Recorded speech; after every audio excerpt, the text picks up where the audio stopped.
नमस्कार दोस्तों, आपका आज की वीडियो में स्वागत है।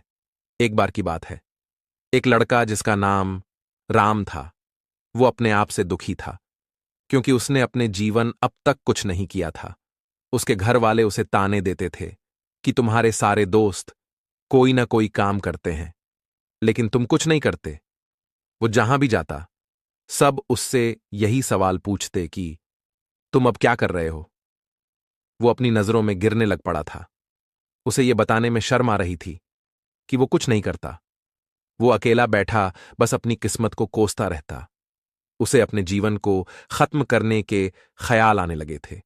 उस दिन शाम को वो अपने गांव की एक गली में देखता है कि एक बोध गुरु जीवन के दुख और परेशानियों पे उपदेश दे रहे हैं। वो वहां जाके खड़ा हो गया। वहां गुरु कह रहे थे, हार हमारे जीवन की वो शिक्षक है जो हमें जिंदगी की सच्चाई को दिखाती है। अगर कोई चाहे तो अपनी पिछली बार की हार से सीख कर खुद को और काबिल बना सकता है, या एक कोने में बैठकर रो सकता है। उन बोध भिक्षुक की बातें राम ध्यान सुन रहा था, लेकिन उसे उनकी बातें पसंद नहीं आई। वो खड़ा होकर बोलता है, आप गलत कह रहे हैं। कुछ भी सीखने या सिखाने से दुख दूर नहीं होता।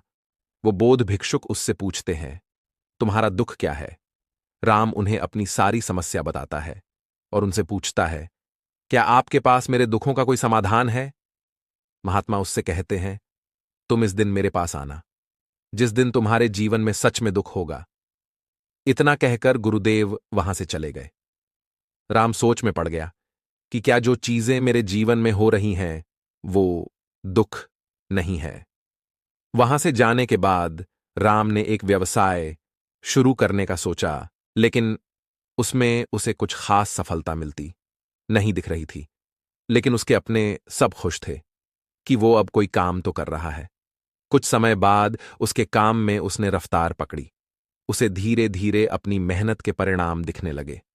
कुछ ही समय में वो एक अच्छा व्यापारी बन गया। अब उसके पास ऐसे लोगों की कमी नहीं थी जो उसकी कद्र करते थे। अब तो उसके घर वाले भी उसकी तारीफ करते नहीं थकते थे। उसके पास अब दोस्तों की भी कमी नहीं थी। ऐसे ही एक दिन वो अपने दोस्तों से बात कर रहा था, तभी उसका एक मित्र मजाक में बोलता है, अभी तुम्हारे कारोबार के कारण तुम इतने खुश हो, तुम्हारी इतनी इज्जत है, लेकिन सोचो, जब तुम इस गांव के शहर के सबसे बड़े व्यापारी बनोगे, तब तुम्हारा कितना नाम होगा, तुम्हारे पास कितने लोग होंगे, तुम कितने खुश होगे। उसके दोस्तों की ये बात राम के अंदर बैठ गई। अब वो और ज्यादा धनवान होना चाहता था, लेकिन उसे ये सब बहुत जल्दी चाहिए था। वो जरा सा भी समय बर्बाद नहीं करना चाहते था। इसी वजह से उसने गलत तरीके से व्यापार करना शुरू कर दिया। वो अपने सामान में मिलावट करने लगा।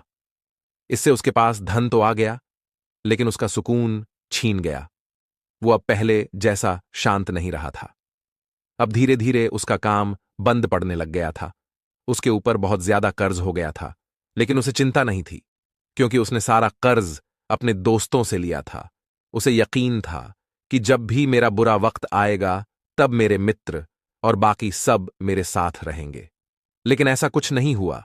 जैसा ही उस पे बुरा समय आया, सबसे पहले उसके मित्र उससे अपना धन मांगने लगे तथा उसे मारने की धमकी देने लगे।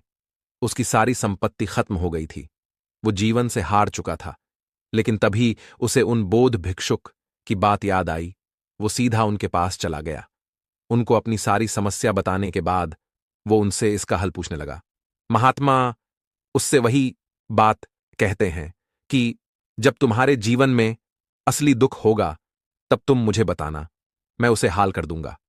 इस बार राम उनसे गुस्से में पूछता है, क्या जो अभी मेरे साथ हो रहा है, ये दुख नहीं है क्या। तब महात्मा उससे पूछते हैं, तुम मुझे पहले ये बताओ कि तुमने अपने दुख से क्या सीखा। राम उनसे बोलता है, जो लोग हमारे जीवन में सिर्फ हमारी सफलता और प्रगति को देख कर आते हैं, फिर चाहे वो कोई भी हो, हमें धोखा जरूर देंगे। वो सिर्फ अच्छे समय तक हमारे साथ रहेंगे और बुरे वक्त में हमारा साथ छोड़ देंगे।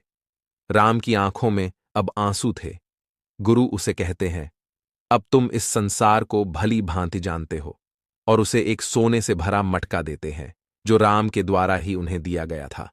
वो उससे कहते हैं, ये धन लो और एक नया व्यवसाय शुरू करो। राम उस धन से एक छोटा कारोबार शुरू करता है। इस बार वो ईमानदारी से अपना काम करता है और कुछ ही समय अपना काफी बड़ा नाम कर लेता है।